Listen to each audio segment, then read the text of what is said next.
Assalamualaikum warahmatullahi wabarakatuh.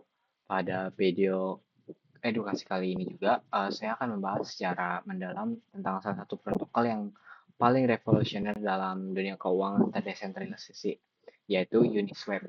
Berbeda dengan AV yang mungkin teman-teman bisa lihat di video pada video lainnya, ini tuh bergerak dalam bidang lending dan borrowing. Nah, Uniswap itu fokus pada desentralisasi exchange, yaitu seperti pertukaran aset kripto yang nggak membutuhkan order book maupun perantara. Nah, dalam video ini saya akan menjelaskan apa itu Uniswap, bagaimana cara kerja Automate Market Maker, lalu apa aja inovasi yang diperkenalkan, serta bagaimana likuiditasnya. Lalu resiko-resiko yang perlu dipahami juga untuk menghindari yang nggak diinginkan, lalu serta insight teknis dari white paper Uniswap versi 2 dan versi 3 ini. Dengan memahami Uniswap ini, mungkin kita bisa mengerti mengapa protokol ini tuh bisa jadi pilar utama dalam ekosistem DeFi ini. Uniswap adalah protokol pertukaran aset kripto yang beroperasi secara terdesentralisasi. Itu tuh artinya seperti pengguna dapat menukar token protokol atau mungkin token kapan aja tanpa harus daftar, tanpa harus deposit ke platform seperti pada centralized exchange itu, atau mungkin tanpa ketergantungan dari perusahaan tertentu. Nah, Uniswap itu berjalan secara sepenuhnya di atas smart contract Ethereum. Siapapun bisa menukar sebuah token ke token lain, lalu menyediakan likuiditas ke kolom tertentu, lalu mendapatkan fee sebagai liquidity provider. Nah, lanjut yang membuat Uniswap ini tuh istimewa, itu tuh dia nggak ada menggunakan order book seperti Binance atau Indodex. Nah, sebagai gantinya, dari Uniswap ini tuh tapi gunain model Automate Market Maker atau IMM. Masalah ya mungkin di sini ada masalah apa yang bakal diselesaikan dari Uniswap ini. Pertama dari itu tuh dia tuh dari Uniswap sendiri tuh pertukaran aset sebelum munculnya DEX seperti Uniswap tuh punya banyak yang namanya weakness atau kelemahan. Pertama, tersentralisasi. Ketika teman-teman nyimpen aset di exchange tradisional, teman-teman tuh pasti nggak punya kendali penuh karena teman-teman tuh ibaratnya sebagai penyumbang aja dan bakal yang diolah oleh pihak-pihak tertentunya. Nah, exchange tuh dapat diretas juga oleh orang-orang itu jika memang dia tidak berintegritas.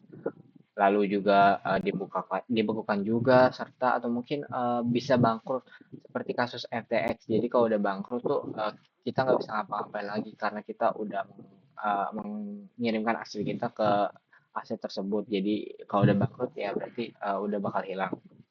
Lalu kedua, order atau box memerlukan likuiditas yang besar.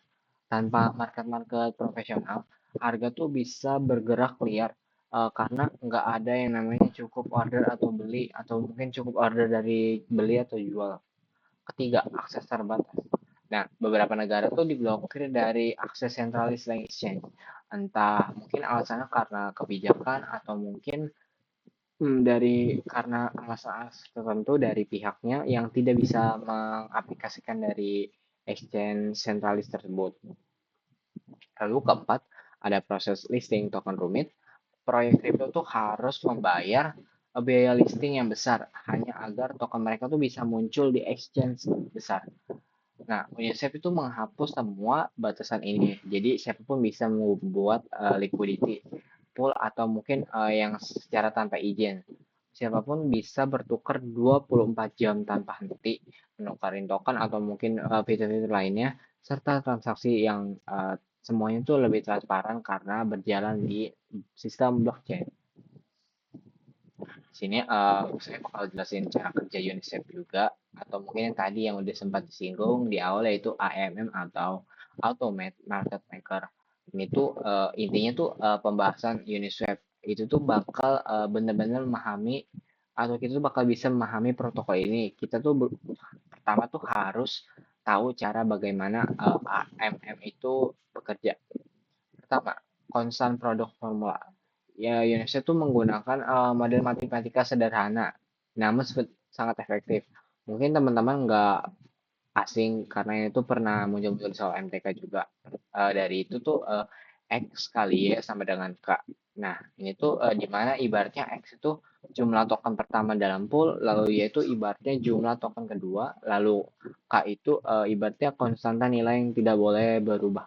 Nah, ketika seseorang atau user tuh beli token A, jumlah token A tuh dalam poolnya berkurang, bakal berkurang karena diambil. Lalu token B bertambah karena perubahan ini menggeser harga secara otomatis melalui rumus tersebut atau rumus tadi. Nah, itu bakal berarti pertama, pool tuh nggak pernah kehabisan likuiditas. Lalu kedua, harga bakal selalu menyesuaikan permintaan dan penawaran secara on-chain. Lalu kedua, liquidity pool. Ya, Uniswap itu nggak mempertemukan penjual dan pembeli secara langsung atau mungkin dari platform-platform tertentu, dia itu nggak bakal dipertemuin. Sebaliknya, setiap aset yang ditampung dalam sebuah liquidity pool, nah itu tuh bakal ditaruh di liquidity pool tersebut. Jadi contohnya kayak pool Ethereum atau mungkin USDC gitu. Nah, untuk menciptakan pool baru, seseorang tuh atau kita tuh hanya perlu nambahin dua token dengan nilai seimbang. Misalnya $1.000 Ethereum atau mungkin $1.000 USDC. Nah, seperti itu kurang lebihnya.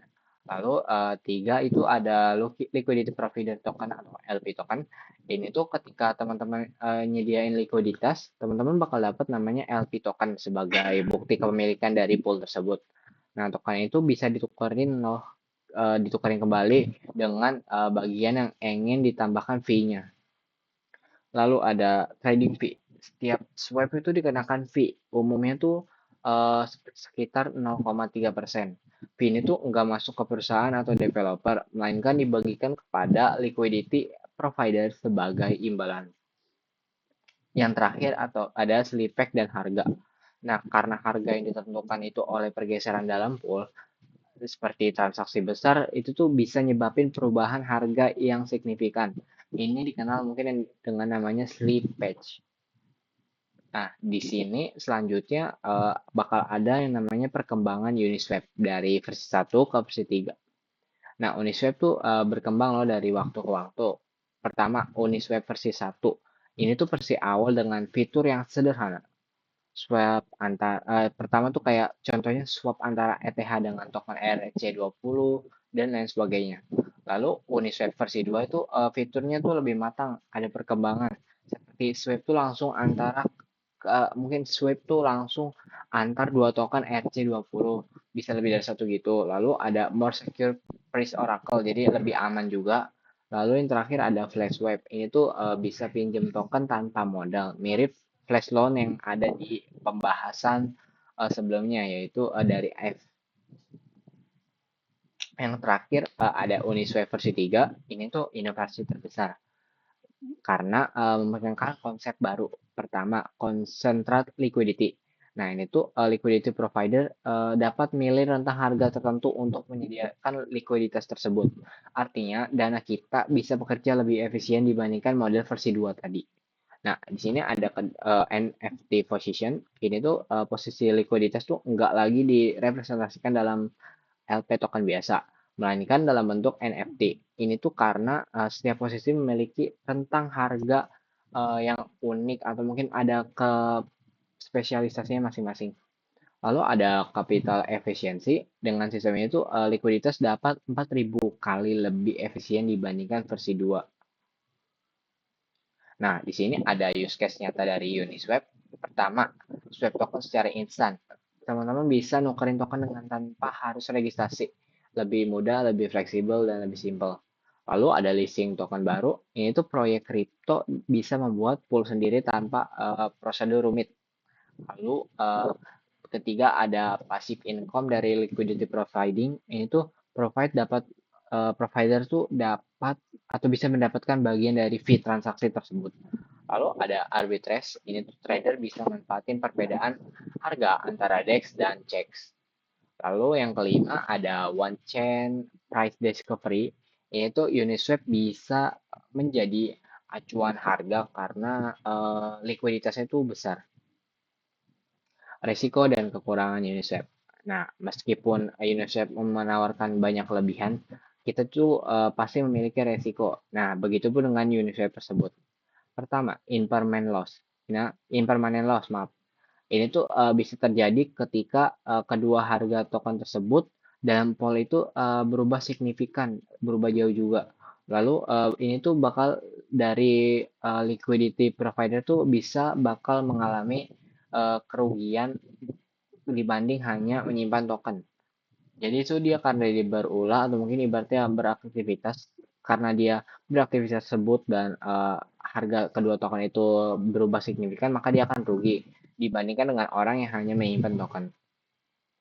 Lalu kedua ada slippage. Nah, ini tuh maksudnya transaksi besar bisa ngubah harga dalam pool tadi berhubungan sama yang nomor satu tadi atau yang sebelumnya. Lalu ada smart contract risk. Ini tuh meskipun di audit, resiko tuh bakal tetap ada. Lalu ada token scams, karena siapapun bisa membuat token dan pool, banyak token palsu atau penipuan bakal muncul. Lalu ada biaya gas. Nah, kayak swap di Ethereum L1 ini tuh bakal mahal, meskipun Uniswap tadi terjadi atau tersedia di layer kedua. Nah, di sini karena tadi kita udah bakal banyak banget, pasti di akhir video ada yang namanya penutup. Dari saya mungkin pembahasan tadi mungkin bisa menambah dari pengetahuan kita tentang yang udah saya bahas tadi atau kita bahas bersama tentang Uniswap. Kita tuh udah pelajarin bagaimana Uniswap tuh bisa menggantikan sistem order book tradisional dengan model automat market maker. Nah, lalu seperti bagaimana juga liquidity-nya tuh bisa bekerja, lalu apa aja sih inovasi yang hadir di UNICEF versi 3 ini, serta manfaat dan risiko yang harus dipahami sebelum menggunakan platform ini. Nah, semoga penjelasan ini tuh bisa membantu kita dalam memberikan pemahaman lagi tentang bagaimana pertukaran aset terdesentralisasi bekerja, lalu peran UNICEF tuh dalam ekosistem DeFi itu bagaimana. Terima kasih, mungkin bisa menyimak sampai akhir, semoga bermanfaat. Wassalamualaikum warahmatullahi wabarakatuh.